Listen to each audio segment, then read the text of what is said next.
Reacher Season 3, Episode 8 Review. I'm relieved Season 3 closed out with a thrilling yet predictable conclusio. Prime Video's Reacher Season 3, Episode 8, Unfinished Business, closes out the exciting but sometimes sluggish third season in style. After an incredible opening episode, Reacher Season 3 lost some of its footing and momentum in its latter half, particularly with its sluggish Reacher Season 3, Episode 7. Thankfully, most, if not all, of the Season 3 finale was immersive, intense, and almost incredibly satisfying. With Zachary Beck turning out to be more of a victim than a true Reacher Season 3 villain, he teams up with Reacher, Duffy, and Villanueva to rescue his likable but wimpy son. It's finally nice to see Duffy and Reacher working together, whereas many of their previous interactions have been emotionally charged and combative. While I enjoyed Duffy's no-nonsense demeanor in Season 3, her passive aggressiveness and one-dimensionality make her my vote for the worst Reacher sidekick of the series so far. Reacher's final showdown with Polly was worth the wait. Finally, Reacher and Polly fight like men with an awesome and creative fight sequence, which has been painful to wait for over the past several weeks. The greatest tragedy of Reacher Season 3 is underutilizing Polly and keeping him sizzling on the back burner for so long.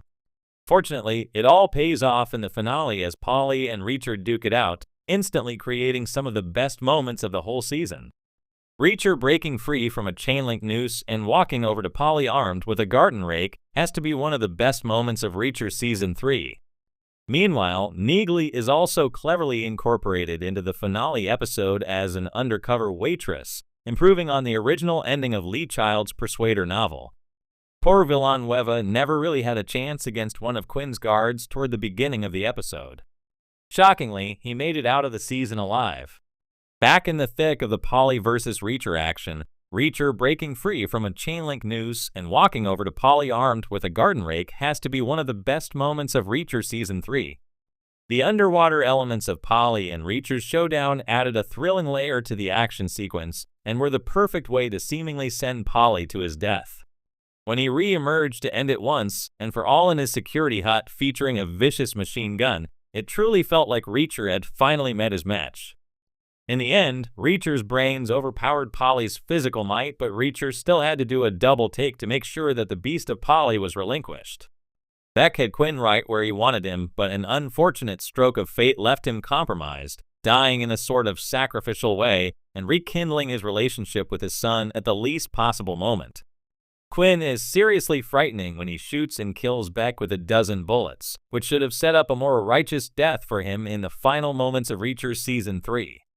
When Reacher Season 3 began, fans of Lee Child's iconic drifter knew what they signed up for: no-nonsense justice, heavy-handed takedowns, and a towering man of few words and even fewer compromises. But by the time Episode 8 rolled around, the question was whether the show could stick the landing. The answer? Yes, with a powerful punch to the jaw and a closing wink that felt more like a knowing nod to the audience. Thrilling? Absolutely. Predictable? Undeniably. But sometimes predictability isn't a flaw, it's a promise kept. The final countdown, Episode 8, titled End of the Line, doesn't waste time with filler. From the opening shot, Reacher Alan Ritchson, still 250 pounds of steel-eyed charisma, is gearing up for war. The pieces are already on the board. The villain has been unmasked, the stakes are crystal clear, and the mission, like all good Reacher missions, is personal. One of the most satisfying elements of this finale is its pacing. There's no meandering here. The action is lean and purposeful.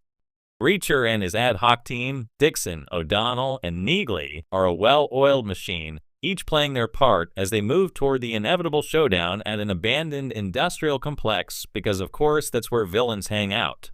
But while the shootouts, showdowns, and standoffs deliver the bone-snapping goods, there's an air of familiarity to all of it.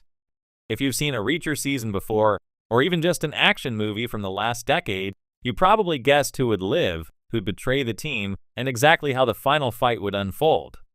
Did it take away from the tension? A little. But did it ruin the fun? Not at all. The Reacher formula still works.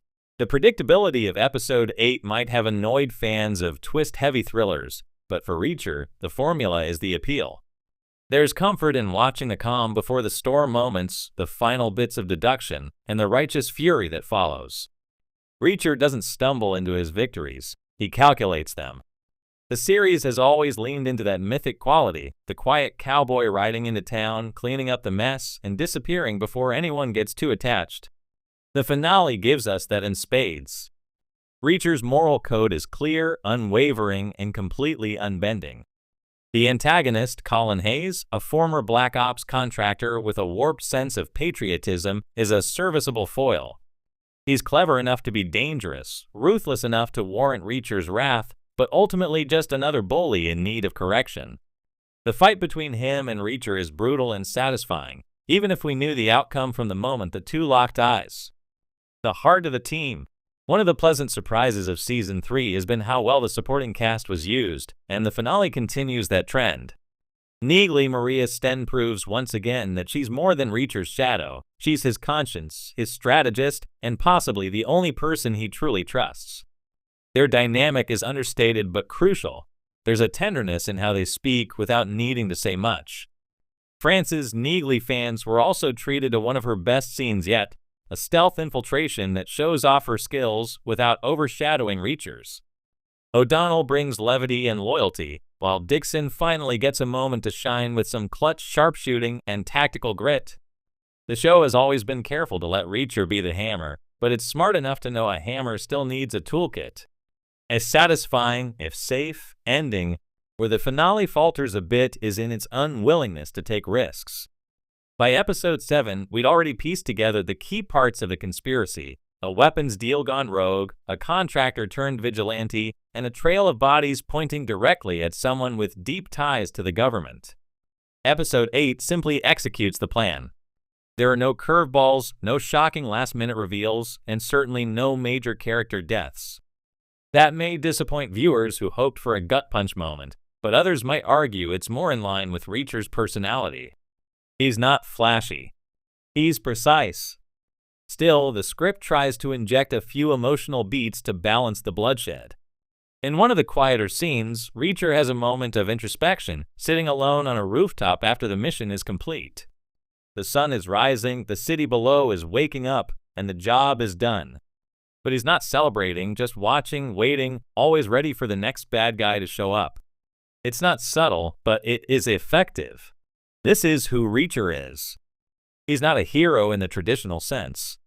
He's a weapon you point in the right direction. Alan Ritchson's best season yet. It can't be overstated how much Ritchson carries the series. He's physically perfect for the role, but it's his restraint that makes Reacher feel real. In this finale, he doesn't give speeches. He doesn't cry. But there's weight behind every punch, and a flicker of thought behind every quiet stare. His version of Reacher is closer to a modern-day knight than a traditional action hero, and that's exactly why fans keep coming back. In episode 8, Ritchson gets to show flashes of deeper emotion, particularly in a scene where he has to choose between vengeance and justice. It's not groundbreaking TV, but it's well executed,